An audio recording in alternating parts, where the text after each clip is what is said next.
Hi friends, welcome to as home. வாங்க இந்த வாரத்தில் தோட்டத்தில் என்னெல்லாம் பண்ணியிருக்கிறாங்க, ப்ளஸ் இந்த வாரத்தில் தோட்டத்துக்கு போய் நாங்கள் என்னெல்லாம் காய் பறிச்சிட்டு வந்தேன்னு இந்த வீடியோவில் பார்த்துடலாம். லாஸ்ட் மந்த் வரைக்கும் நல்ல மழையும் பனியும் அதிகமாக இருந்தது. ஆனால் இந்த மந்த் பயங்கரமான வெயில் வந்துருச்சுங்க. பகல் டைமில் பாப்பாவையெல்லாம் எடுத்துகிட்டு காட்டுக்குள்ளே போகவே முடியல, அந்தளவுக்கு வெயில் அதிகமாக இருந்தது. தோட்டத்தில் ஒரு 2 பாத்தி மட்டும் சின்ன வெங்காயம் ஊனி இருந்தோம். மார்னிங் மக்காச்சோளம் ஊனி விட்டுட்டு அதே ஆட்களை வச்சு அப்படியே அந்த வயலில் இருந்த களையும் எடுக்க சொல்லிட்டோம். அப்படியே சைட் பை சைட் நம்ம தோட்டத்தில் காய் செடியில் என்னெல்லாம் காய் இருக்குதுன்னு பார்த்துட்டு ஃபர்ஸ்ட்டாக பூசணிக்காயை பறித்து எடுத்துகிட்டு வந்தாச்சுங்க. மக்காச்சோளம் ஆல்ரெடி பாதி வயலுக்கு ஊனி இருந்தோம், அது எல்லாமே கொஞ்சம் வளர்ப்பு வந்துருச்சு. பூசணிக்காயில் நிறைய வெரைட்டி இருக்குதுங்க. ரொம்ப பெரிய சைஸ், சின்ன சைஸ், இந்த மாதிரி எல்லாமே மிக்ஸ் ஆகிருந்தது. சமைச்சும் பார்த்துட்டு ரொம்பவே சூப்பராக இருந்தது. இந்த வீக்கெண்ட் தோட்டத்து விசிட்டில் ஒரு சூப்பரான என்டர்டைன்மெண்ட் இருந்ததுங்க. ஆசையாக 2 வாத்து வாங்கி அதை தோட்டத்தில் வளர்த்தலாம் அப்படின்னு பிளான் பண்ணோம். ஆனால் அந்த வாத்து இந்த மாதிரி கிணத்துக்குள்ளே போயிட்டு வெளியில் வரவே இல்லைங்க. ஒரு 1 வீக்காக கிணத்துக்குள்ளே இறங்கியும் பிடிக்க ட்ரை பண்ணுறாங்க, ஆனால் சுற்றி ஓடிட்டே இருக்குது. இப்படியே தான் என்டர்டைன்மெண்ட் பண்ணிகிட்டு இருக்குது. நாங்களும் 2 நாள் தோட்டத்தில் இருந்தோம், 2 நாளுமே பிடிக்கல. எப்போ பிடிப்பாங்கன்னு தெரியல. லாஸ்ட் வீக் ஃபுல்லாக வாழை தோட்டம், அதுக்குள்ளே வச்சுருக்கிற பாக்கு கன்று, தென்னங்கன்று எல்லாமே பார்த்தாச்சு. இந்த வீக்கில் இந்த மாதிரி போட்டிருக்கிற சேனக்கிழங்கு எல்லாம் எந்த ஸ்டேஜில் இருக்குது அப்படிங்கிறத பார்த்துடலாம். இன்னும் ஒரு 1 or 2 monthஸில் சேனக்கிழங்கு எடுத்துடலான்னு நினைக்கிறேன். கொஞ்சம் காஞ்சி வந்திருக்கு. சரி, அந்த சேனக்கிழங்கு அறுவடை பண்ணும்போது கண்டிப்பாக ஒரு வீடியோ எடுத்து அப்லோட் பண்ணிடுறேன். சும்மா இருக்கிற பாதி தோட்டத்தில் திரும்பவும் தென்னங்கன்று, பாக்குக்கன்று, வாழைக்கன்று வைக்கிறதுக்காக அது எல்லாமே முளைக்க போட்டு வச்சாச்சுங்க.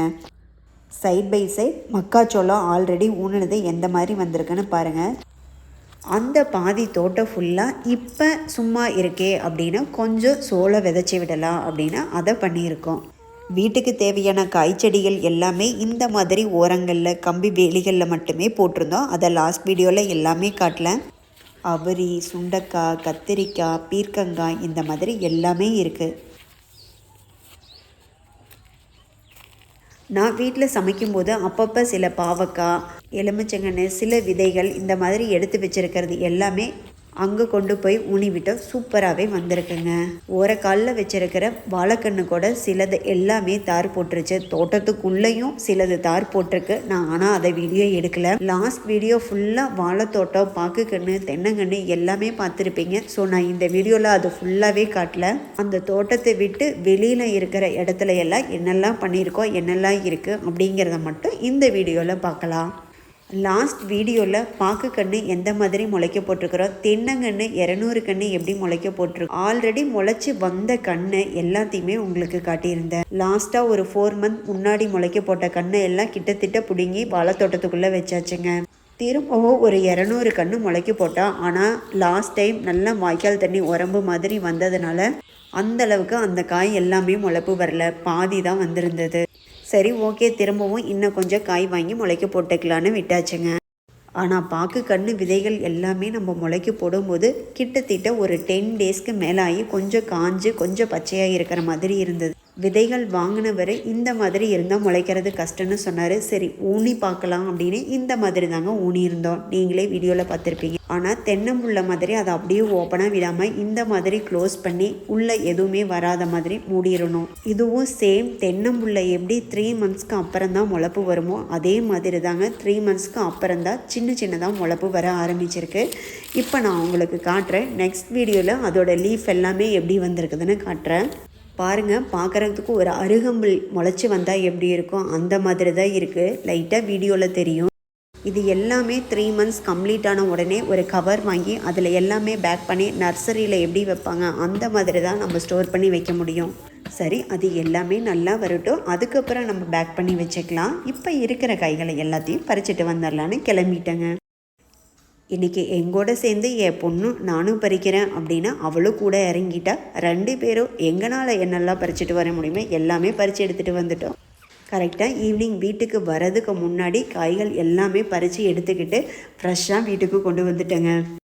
அவரைக்காய் இந்த மாதிரி ஒரு செடி தான் இருக்குது, ஃபுல்லாகவே பூச்சி விழுந்துருச்சு. லாஸ்ட் வீக் நான் போனப்போ அந்த செடிக்கு ஒயிட் கலரில் சாம்பல் ப்ளஸ் எறும்பு வராமல் இருக்க ஏதோ எல்லாமே தெளித்து விட்டு இப்போ ஓரளவுக்கு நல்லாவே காய் இருக்குது. அந்த பூச்சி எல்லாமே போயிருச்சு.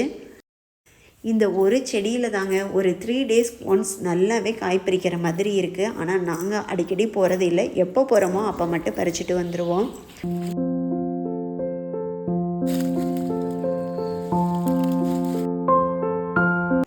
பாருங்கள், இந்த வீக் அவரைக்காய் இந்த அளவுக்கு நமக்கு கிடச்சிருக்கு.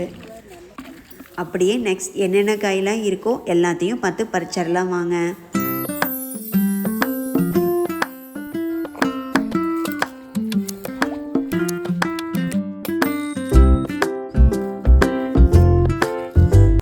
பீர்க்கங்காய் ரொம்பவே சூப்பராக வந்திருக்கு. நான் அங்கங்கே செடி எல்லா பக்கமும் ஊனி விட்டுட்டு போனேன்.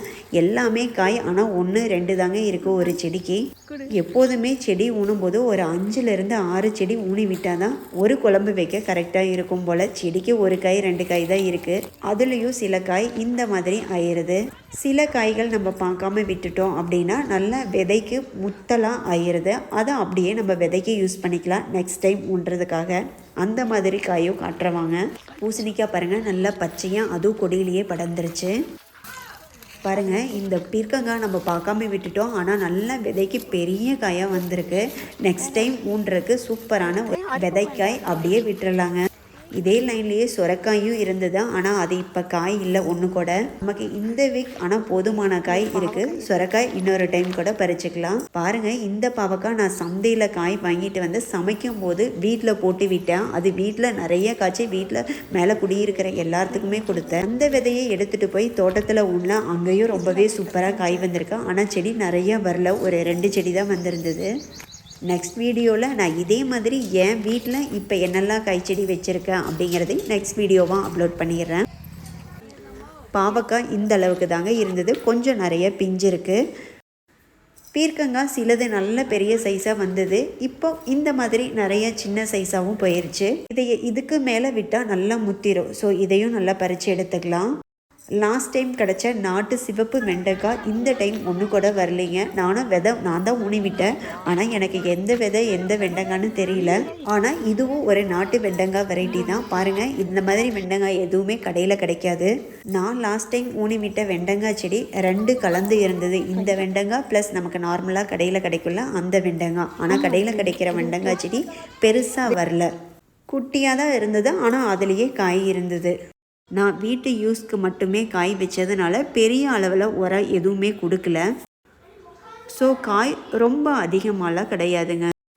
இந்த வீக் நான் அறுவடை பண்ண காய் எல்லாமே இவ்வளவு தான். அப்படியே ஃப்ரீ டைமில் வாழைப்பூவையும் ஒடிச்சு அந்த பூவையும் கொஞ்சம் க்ளீன் பண்ணி எடுத்துகிட்டு வந்தாச்சு. கூடவே முருங்கை மரத்தில் முருங்கைக்காய் இருந்தது, அதையும் பறித்து எடுத்துகிட்டு வந்துட்டேங்க. இந்த மாதிரி காயெல்லாம் அறுவடை பண்ணி அந்த காயை கொண்டு வந்து வீட்டில் சமைக்கிறது சில பேருக்கு இன்ட்ரெஸ்டாக இருக்கும், சில பேருக்கு கொஞ்சம் போராக இருக்கும். என்னோட இந்த அறுவடை வீடியோ உங்களுக்கு பிடிச்சிருந்தா வீடியோக்கு ஒரு லைக் கொடுத்துட்டு சப்ஸ்கிரைப் பண்ணிக்கிங்க. தேங்க்ஸ் ஃபார் வாட்சிங். நெக்ஸ்ட் வீடியோவில் என் வீட்டில் இருக்கிற குட்டி இடத்துல என்னெல்லாம் காய் செடிகள் வச்சுருக்கேன், அதை எப்படியெல்லாம் யூஸ் பண்ணுறோம் அப்படிங்கிறதையும் வீடியோவில் காட்டுறேன்.